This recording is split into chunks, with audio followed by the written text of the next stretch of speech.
Hello all students. Today class about the second semester of BTC. This is our lecture 10, class 10, and today we discuss about the topic which is what pragmatism means that प्रयोजनवाद. आज आपकी जो है lecture 10 start कर रही हूँ मैं. 10वीं class आपकी स्टार्ट हो रही है BTC सेकेंड सेमेस्टर की. फर्स्ट पेपर आपका वर्तमान भारतीय समाज और प्रारंभिक शिक्षा में. पिछले क्लास में हम लोगों ने डिस्कस किया था आदर्शवाद और प्रकृतिवाद. ये दोनों टॉपिक को हमने डिस्कस किया था. आज जब आदर्शवाद और प्रकृतिवाद को हमने डिस्कस कर लिया देन आपके सिलेबस में अब एक टॉपिक है प्रयोजनवाद. तो स्टार्ट करते हैं. हम प्रयोजनवाद क्या है उसको समझते हैं. जैसा कि मैंने आपको बताया कि सबसे पहले हम उस शब्द की जो है उत्पत्ति के बारे में जानकारी प्राप्त करते हैं. तो प्रयोजनवाद शब्द की उत्पत्ति लैटिन भाषा के प्रैग्माटिकस से हुई है. प्रयोजनवाद शब्द की उत्पत्ति लैटिन भाषा के प्रैग्माटिकस से हुई है जिसका अर्थ है प्रैग्माटिकस, जिसका अर्थ है क्या है, व्यवहारिकता. आप समझ गए होंगे आप लोग. जब हम लोग जो है इसका जो है अर्थ निकाल लिया प्रैग्माटिकस का, तो हम जो है इसके डेफिनेशन के बारे में भी अच्छे से जो है जानकारी प्राप्त कर सकते हैं. व्यवहारिकता. तो आगे देखते हैं हम.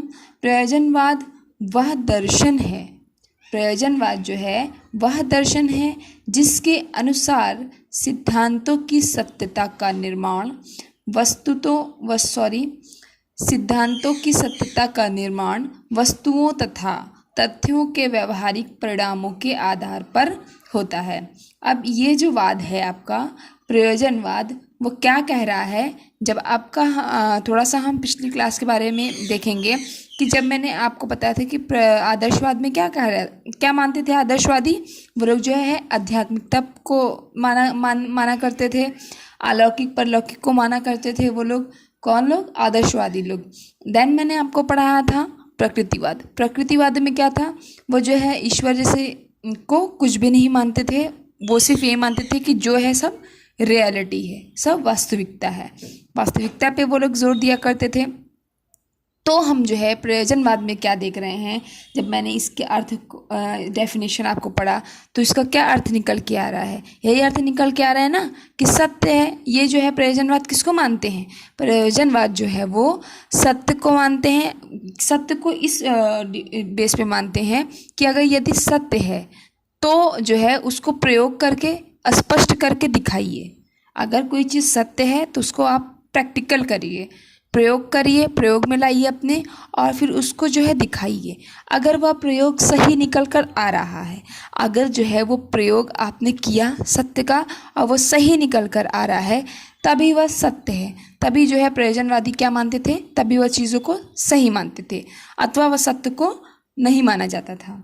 मीन्स दैट कि अगर कोई चीज़ सत्य है तो उसको वो प्रैक्टिकल करते थे, पहले अपने प्रयोग में लाते थे. प्रयोग में लाकर जो है अगर वो सत्य स्पष्ट हो जाता था तब तो वह ठीक है, अन्यथा वह ठीक नहीं, अन्यथा वो उसको उस चीज़ को नहीं मानते थे. जैसे आदर्शवाद आध्यात्मिकता को माना करते थे, प्रकृतिवाद जो है वो ईश्वर को नहीं माना करते थे, रियलिटी को माना करते थे. तो अब प्रयोजनवाद जो है वो ये कह रहे हैं कि वह रियलिटी को तो मान रहे हैं, लेकिन कब मान रहे हैं, जब वह आप रियलिटी को जो है प्रयोग करके स्पष्ट करिए कि वह सत्य है, तभी जाकर वह उस चीज़ को मानते हैं.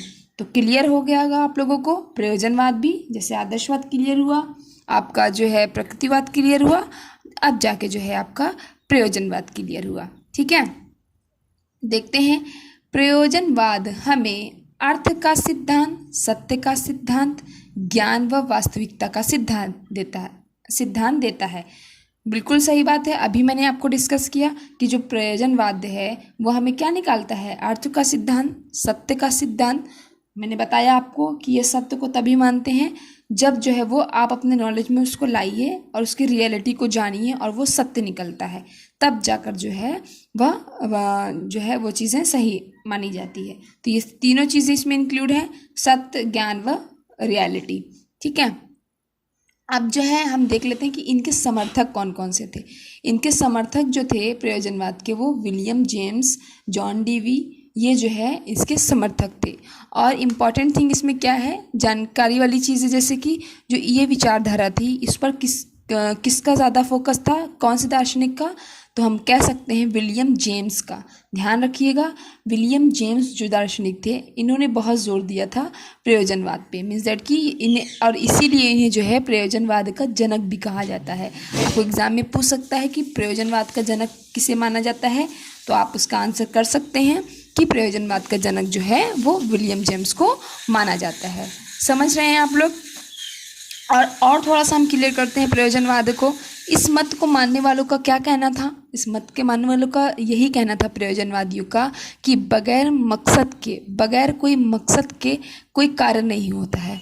अगर कोई मकसद नहीं है तो कोई कार्य नहीं होता है। यानी इसका मतलब ये हुआ कि हर कार्य के पीछे जो है कोई ना कोई रीज़न ज़रूर होता है। अगर कोई कार्य हो रहा है, अगर मैंने आपको कोई कार्य दिया तो उसके पीछे भी कोई मतलब है, कोई रीज़न है, तभी मैंने आपको वो वर्क दिया। तो ये किसका मानना है, ये किस विचारधारा का मानना है, ऐसी विचारधारा जो है वो प्रयोजनवादी जो है वो रखा करते थे। और सेकंड चीज़ इसमें क्या है इम्पोर्टेंट आपको जानने वाली, कि प्रयोजनवाद को जो है व्यवहारवाद, प्रयोगवाद ये जो है कहा जाता है। इसको ध्यान में रखिएगा आप लोग। प्रयोजनवाद को जो है व्यवहारवाद के नाम से भी जाना जाता है तथा प्रयोगवाद के नाम से भी जाना जाता है। तो आपको एग्जाम में पूछ सकता है कि व्यवहारवाद की परिभाषा दीजिए या प्रयोगवाद की, तो कंफ्यूज्ड मत होइएगा। प्रयोजनवाद को ही जो है वो प्रयोगवाद और व्यवहारवाद जो है आप कहा जाता है। थोड़ा सा और देख लेते हैं इसमें क्या था, प्रयोजनवादियों का क्या कहना था, क्या मानना था। इनका मानना था कि सत्य जो है बदलता रहता है। प्रयोजनवादी मानते थे कि जो सत्य है वो बदलता रहता है। हालांकि ऐसा बिल्कुल गलत है, ऐसा नहीं होता है, परंतु जो है ये प्रयोजनवादियों का मानना था।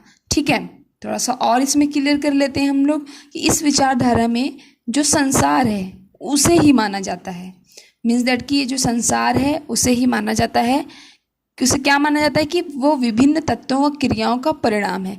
ये जो संसार है हमारा, प्रयोजनवादी यह मानते थे कि यह जो हमारा संसार है वो विभिन्न तत्वों और क्रियाओं का जो है वो परिणाम है। समझ रहे हैं आप लोग। जैसे ही मैंने आप लोगों को प्रकृतिवाद बताया था, वो मानते थे कि ये जो संसार है वो वहाँ इसमें ईश्वर नहीं है, सब कुछ नेचुरल है। तो इसी तरीके से, और आदर्शवाद क्या मानते थे कि जो है इसमें जो है ये आध्यात्मिक जगत को मानते थे, लौकिक और परालौकिक को माना करते थे। तो ऐसे ही इसी तरीके से जो हमारा ये प्रयोजनवाद है वो ये मानता है कि जो संसार है उसमें जो है ये जो संसार कैसे है, वो विभिन्न तत्वों तथा क्रियाओं का, जो विभिन्न तत्व हैं और क्रियाएं हैं उनसे जो निकलकर परिणाम आ रहा है वही जो क्या है वो है संसार। इसीलिए जो है प्रयोजनवादी माना करते थे, सत्य को ही मानते थे, सत्य को उस बेस में मानते थे जब आप उसको प्रैक्टिकल करिए, प्रैक्टिकल करके उसको आप दर्शाइए, उसको स्पष्ट करिए, और वो तब अगर वो सत्य निकल रहा है तभी वह सत्य है, अन्यथा वह सत्य नहीं है।